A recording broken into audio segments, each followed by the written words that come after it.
আমাকে বন্দুক নিয়ে তাড়া করেছে কলেজ ইলেকশনের সময়। আশুতোষ কলেজের ইলেকশন হচ্ছে, আমি বক্তৃতা দিতে গিয়েছিলাম। দুটো ছেলেকে আমি দেখলাম গাড়িতে এসে, একটা গাড়ি এসে সিপিএমের গুন্ডারা তাদের দুজনকে তুলে নিয়ে যাচ্ছে। তখন আমার সাথে অশোকা ছিল, আমরা স্লোগান দিচ্ছিলাম। স্লোগান দিতে দিতে আমার জল তেষ্টা পেয়েছিল। আমি জল খেতে এসে দেখি আরে আমাদের ছাত্র পরিষদের দুটো ছেলেকে তুলে নিয়ে যাচ্ছে কলার ধরে। তখন আমরা মাত্র দুজন ছিলাম, কিন্তু আমাদের সাহস ছিল দেখুন।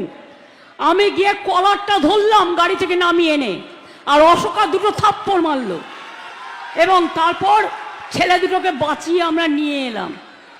তারপর কি করলো? আমাকে বন্দুক নিয়ে তাড়া করলো, আমাকে পাইপ গান নিয়ে তাড়া করলো, আমাকে স্টেন গান নিয়ে তাড়া করলো।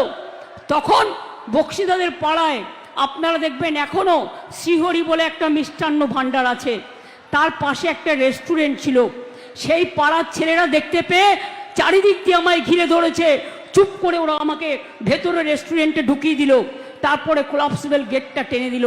ওরা আমাকে খুঁজে পেল না, না তো সেদিনই আমায় মেরে ফেলতো। এত বড় সাহস কার হলো? এত বড় সাহস কার হলো আমি জানতে চাই। বন্দুক নিয়ে তারা করে মাননীয়াকে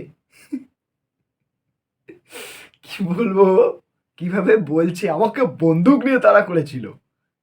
বলার ধরনটা কিন্তু যাই বলো তাই বলো সত্যি অসাধারণ। হ্যাঁ অসাধারণ, অসাধারণ না? অসাধারণই তো। কেন বললাম অসাধারণ?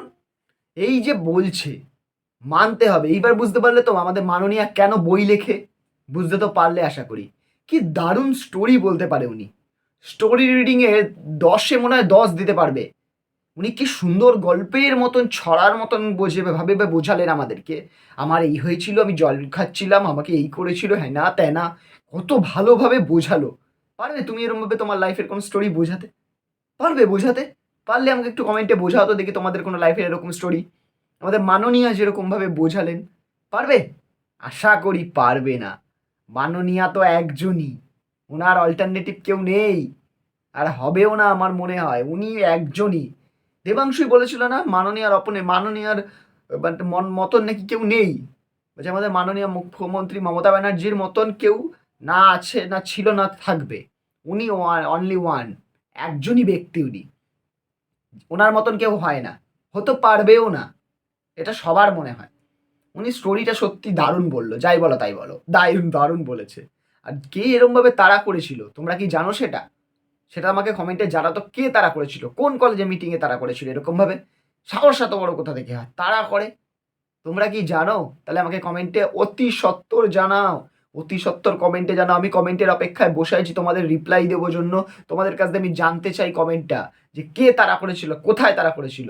আর হ্যাঁ, আমার এই ভিডিওটা তোমরা কোথা থেকে দেখো এবার থেকে একটুখানি জানাবে তো। যেই দেখবে যে দাদা এইখান থেকে দেখছি, বা ভাই এখান থেকে দেখছি, যেই সম্পর্কে আমি তোমাদের হই, আমাকে জানাও তোমরা কোথা থেকে দেখছো। আর এই রকম আমার চ্যানেলে যা ভিডিওগুলো আমি ছাড়ি, এই ভিডিওগুলো যদি তোমাদের দেখতে ভালো লাগে একটা লাইক করে দাও। আর হ্যাঁ, চ্যানেলটাকে সাবস্ক্রাইব করে দিয়েছো যদি ভালো লাগে তো এই টাইপের ভিডিও আরও দেখতে। সাবস্ক্রাইব করে পাশে নোটিফিকেশন বেলটাকেও বাজিয়ে দিয়েছো। দেখা হচ্ছে পরের ভিডিওতে। আজকের মতন টাটা।